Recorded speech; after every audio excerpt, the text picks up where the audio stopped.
যারা মানুষকে কষ্ট দেয়, মানুষের বিশ্বাস নিয়ে খেলে, মানুষকে ধোঁকাবাজি করে তার মনটাকে ভেঙে চুরে চূর্ণ বিচূর্ণ করে দেয়, তাদের জীবনের সবচেয়ে বড় আযাব হচ্ছে এদের কবরের আযাব মাফ হয় না।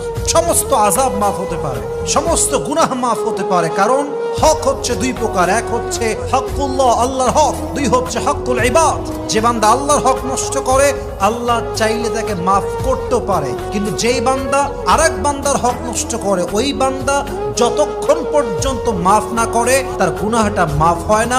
কবরে এটা আজীবনের জন্য আযাবের কারণ হয়ে যায়। অতএব কাউকে কষ্ট দেওয়ার পূর্বে হাজারবার ভাববেন, এই কষ্ট আজকে আপনি দিবেন, আজকে বিশ্বাস নিয়ে খেলবেন, আজ কারো মন ভাঙবেন, আপনি আগামীকাল কবরের বাসিন্দা হয়ে যাবেন। কিন্তু ওই বান্দা যদি আপনার কষ্ট পেয়ে কেঁদে যায়, কষ্ট পেয়ে মন ভেঙে যায়, আপনাকে মাফ না করে, আপনার কবরের সমস্ত আযাব মাফ হয়ে গেল। এই আযাবটা যতক্ষণ পর্যন্ত সে মাফ না করবে, এটা কোশ্চেন কালেও ক্ষমা হবে না। ঠিক কিনা বলেন?